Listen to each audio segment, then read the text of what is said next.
राधे राधे मेरे प्रिय साथियों, आप सभी लोग जानते हैं कि इस बार शरद पूर्णिमा 6 अक्टूबर 2025 के दिन मनाई जाएगी और इस दिन सभी लोगों के मन में ये प्रश्न जरूर आता है कि हमें इस दिन चंद्रमा की रोशनी में खीर कब रखनी है, कितने बजे रखनी है और शरद पूर्णिमा के दिन खीर बनाने की विधि क्या होती है और इस खीर को हमें रात में ही खाना है या सुबह खाना है। ये सारी अद्भुत जानकारी आपको इस वीडियो में हम देने वाले हैं। पर सबसे पहले हम आपसे कहेंगे कि आप हमारे चैनल को सब्सक्राइब कर दें। साथियों, शरद पूर्णिमा की रात्रि में जब चंद्रदेव दर्शन देते हैं तो उस समय ऐसा माना जाता है कि अमृत की वर्षा होती है और उस अमृत को इकट्ठा करने का मात्र एक ही तरीका होता है कि शरद पूर्णिमा को हम अपने घर में खीर बनाकर उस खीर को एक पत्र में भरकर उसे चंद्रमा की रोशनी में रखते हैं। फिर इस खीर के अंदर अपने आप ही अमृत वाले गुण आ जाते हैं और इस खीर को फिर जो भी खाते हैं उनके शरीर में कोई भी रोग और बीमारी होती है तो वह दूर हो जाती है। उस व्यक्ति के जीवन में उसको सफलता मिलना भी शुरू हो जाती है। इसलिए साथियों, इस खीर को बनाने की विधि सही होनी चाहिए और इस खीर को रखने का समय भी सही होना चाहिए। इन दोनों ही बातों का आपको विशेष रूप से ध्यान रखना है। अगर आप लोग भी शरद पूर्णिमा के दिन अपने घर की छत पर या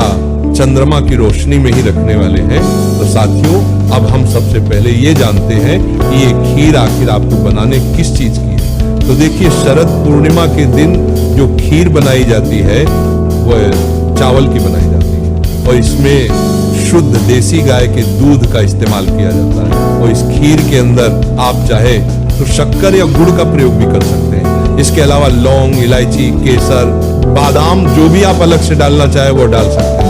और खीर को बनाते समय शुद्धता का विशेष रूप से ध्यान रखना, क्योंकि इस खीर का भोग हम पहले भगवान को भी लगने वाले हैं। अब यहाँ पर प्रश्न ये आता है कि अगर हमें गाय का दूध ना मिले तो क्या हम भैंस के दूध से खीर को बना सकते हैं? तो इसका जवाब है नहीं मेरे प्रिय साथियों। देखिए, आजकल आपके घर के आसपास डेयरियां खुल गई हैं और उन डेयरी पर आपको गाय का दूध आराम से मिल जाता है। इसलिए आप गाय के दूध से ही इस खीर को बनाएं, क्योंकि भगवान को गाय का दूध ही प्रिय होता है। तो महाराज, इसकी कलर की दूध आराम से बेअन दर्जे बढ़ रही है। ये खीर बनाने की पूरी विधि और इस खीर को आपको शाम के समय ही बनना चाहिए, उसके पहले बनाकर नहीं रखना चाहिए, क्योंकि शरद पूर्णिमा के दिन बनाई गई खीर को हमें बनाकर सीधा चंद्रमा की रोशनी में ही रखना चाहिए। ज्यादा देर तक बनाकर नहीं रखना चाहिए महाराज। अब हम जानते हैं कि इस खीर को हमें चंद्रमा की रोशनी इस शरद पूर्णिमा के दिन किस समय रखना है।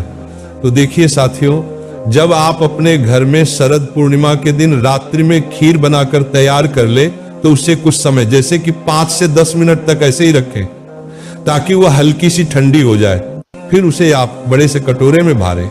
ये खीर आपको अपने घर में नहीं बचानी है, जितनी बनाई है पूरी उसे कटोरे में भर देनी है, क्योंकि हमें इस पूरी खीर को चंद्रमा की रोशनी में रखना है।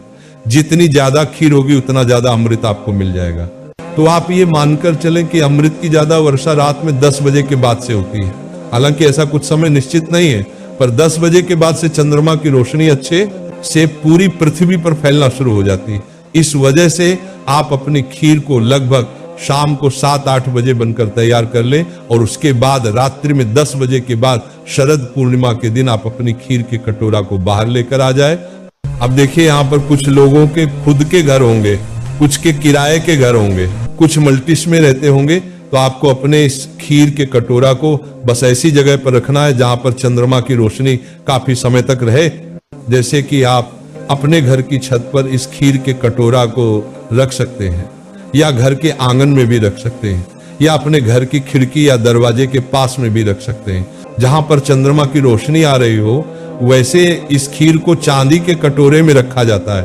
पर अगर आपके पास ये ना हो तो आप अपने घर में जो भी स्टील का कटोरा हो उसके अंदर भी खीर रखकर चंद्रमा की रोशनी में रखते हैं। अब महाराज, सबसे जरूरी बात आती है कि शरद पूर्णिमा की रात में चंद्रमा की रोशनी में रखी हुई खीर को हमें कितनी देर रखना है और खीर को कब खाना है। महाराज, इस खीर को कम से कम आपको 1 घंटा चंद्रमा की रोशनी में रखना चाहिए और जो भी लोग पूरी रात भर के लिए इस खीर को चंद्रमा की रोशनी में रख सकते हैं तो और ज्यादा अच्छा है। और जब आप इस खीर को चंद्रमा की रोशनी में रखें तो खुले में आपको नहीं रखना है, इस खीर के कटोरे के ऊपर आप पतला सा जाली वाला कपड़ा ढाक दे या कुछ ऐसी व्यवस्था करें जिससे कि चंद्रमा की रोशनी खीर के अंदर जा सके, क्योंकि जाली वाले कपड़े के बीच से आराम से चंद्रमा की रोशनी खीर तक पहुंच जाएगी। क्योंकि अगर अपने खुले में खीर रख दी तो बिल्ली उस खीर को खा जाएगी और फिर आप इस खीर का सेवन नहीं कर पाएंगे। साथियों, अब आप इस खीर को 1 घंटे चंद्रमा की रोशनी में रखने के बाद इस खीर का सेवन कर सकते हैं। पर इस खीर को सबसे पहले आपको अपने घर के भगवानों को भोग लगाना है, उसके बाद ही ग्रहण करना है। और जो लोग पूरी रात भर के लिए इस खीर को चंद्रमा की रोशनी में रखने वाले हैं, वह सुबह उठकर स्नान करके इसका भोग भगवान को लगाकर फिर इसे ग्रहण करेंगे और फिर इस खीर के साथ में आप अमृत को भी ग्रहण कर लेंगे। अगर आपको ऐसा डर लगता है कि आप जब इस खीर को चंद्रमा की रोशनी में रखेंगे तो बिल्ली इसे खा जाएगी, तो आप ऐसा करें कि आप मात्र 1 घंटे के लिए चंद्रमा की रोशनी में शरद पूर्णिमा के दिन बैठे और अपने सामने खीर को रख ले और उसकी सुरक्षा करते रहे। क्योंकि इस दिन शरद पूर्णिमा के दिन रात्रि में हमें चंद्रमा की रोशनी में जरूर बैठना चाहिए। इससे हमारे शरीर में जो भी परेशानियां होती है वह ठीक हो जाती है। तो आप इस तरीके से अपनी खीर को सुरक्षित चंद्रमा की रोशनी में रखकर इसको ग्रहण कर सकते हैं और इस खीर को आप अपने घर के सभी सदस्यों को जरूर खिलाएगा। साथियों, अब हम आशा करते हैं कि आपको आपके सभी प्रश्नों का सही उत्तर मिल गया होगा।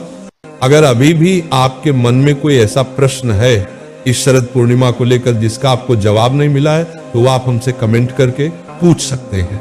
और आप हमारी ये वीडियो कहां से देख रहे हैं कमेंट में जरूर बताएं। राधे राधे मेरे प्रिय साथियों।